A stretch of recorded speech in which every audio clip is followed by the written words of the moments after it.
সম্মানিত দর্শক শ্রোতা, পরম সৃষ্টিকর্তা যিনি অসীম দয়ালু, শুরু করছি তার নামে। আজকের বিষয় বিএনপির সাবেক সংসদ সদস্য ব্যারিস্টার রুমিন ফারহানা মেটিকুলাসে পড়ে গেছে, সে বিষয়ে আপনাদের সাথে শেয়ার করছি। দেখেন, গত 15 বছর বিএনপি নিজেদের ভুলের কারণে তারা অস্তিত্ব বিলীন হয়ে যাওয়ার পথে চলে গেছিল। সেখানে এই রুমিন ফারহানা তরুণ নেত্রী, যার নেতৃত্ব শুরু হয়েছে 2008 সাল থেকে, রাজনীতির মাঠে তিনি 2008 সাল থেকেই শুরু তার। সেই তরুণ এবং ইয়ং এই রুমিন ফারহানা বিএনপির, যারা রাজনীতি 2008 সাল থেকে দেখছেন, জরিপ করছেন, অনেক বিএনপির নেতাকর্মী ছিলেন, অনেক ধনাঢ্যবান ব্যক্তি ছিলেন, অনেক টাকা পয়সা আলা ছিলেন, কিন্তু তারা মাঠে ছিলেন না। তারা পলানে ছিলেন, তারা দেশের বাহিরে ছিলেন, তারা নিজেদের কথা চিন্তা করেছেন। কখনো রাজপথে তাদেরকে দেখা যায়নি, তো কখনো টকশোতে তাদেরকে দেখা যায়নি, কখনো মিছিল মিটিংয়ে তাদেরকে দেখা যায়নি। এই রুমিন ফারহানা একজন ব্যক্তি গত 14 সাল থেকে 14, 18, 24 এই যে 15টা বছর, এই 15 বছর একমাত্র রুমিন ফারহানা বিএনপির অস্তিত্ব, বিএনপির যে একটা রাজনৈতিক প্ল্যাটফর্ম, বিএনপির যে একটা সুসংগঠিত হওয়ার পথে, রাজপথে আছে, এটার প্রমাণ জানাচ্ছে রুমিন ফারহানা। রুমিন ফারহানা এই যে কয় টাকা খরচ করেছেন, এখন বলতে পারেন তাহলে এত টাকা কোথায় পেল? না, তিনি ব্যারিস্টার, তিনি একজন অ্যাডভোকেট। এই বিএনপির হাজারো নেতাকর্মীদের মামলা শুধু হলফনামা দিয়ে, আমি রুমিন ফারহানার সাথে আমার ব্যক্তিগত যোগাযোগ না থাকলেও আমি আইনের স্টুডেন্ট হিসেবে ঢাকা জজ কোর্ট, হাইকোর্টে এমন কোনো নেতাকর্মী নাই যিনি আমাকে চিনেন না। সুতরাং আমি পরোক্ষভাবে এই রুমিন ফারহানাকে আমি অবজারভেশন করেছি।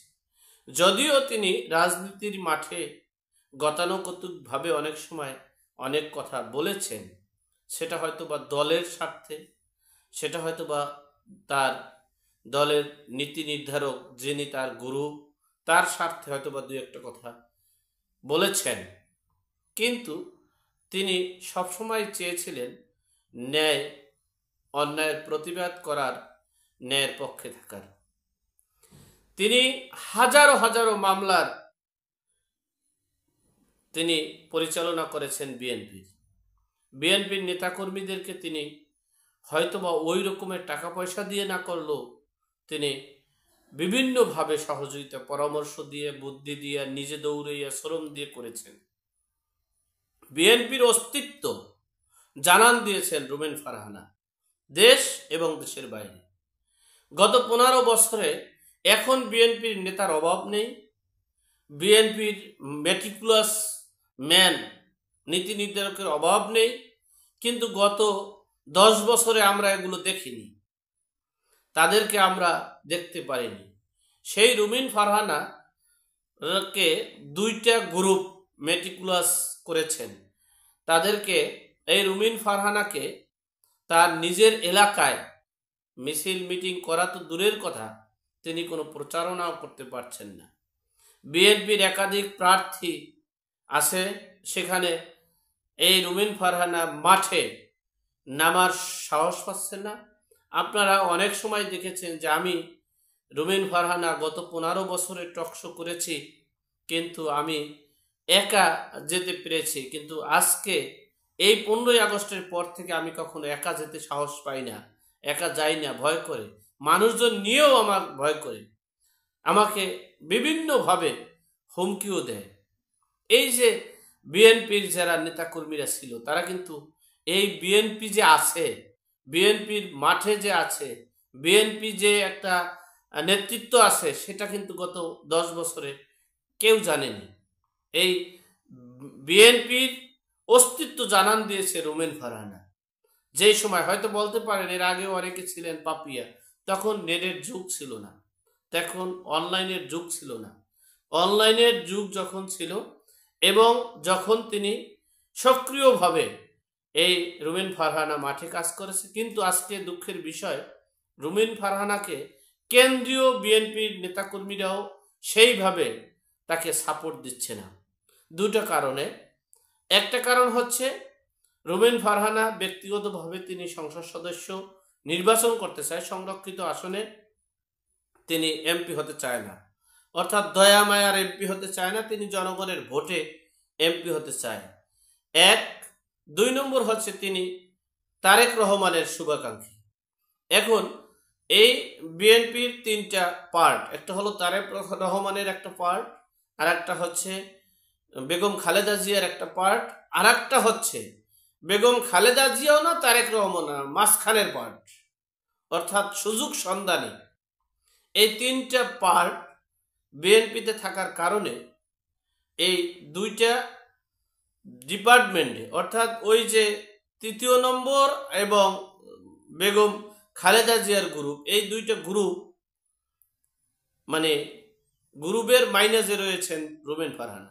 অপরদিকে জামাত ইসলাম, এই জামাত ইসলামকে আশ্রয় প্রশ্রয় দেয়নি এবং জামাত ইসলামকে লিড দেয়নি গত 10 বছরে।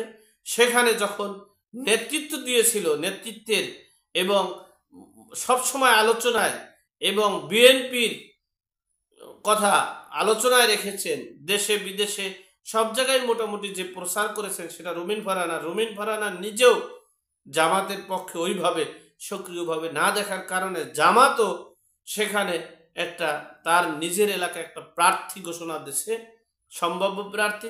সেই প্রার্থীর রোশানলে আজকে রুমেন ফারহানার অবস্থা খুবই ভয়াবহ।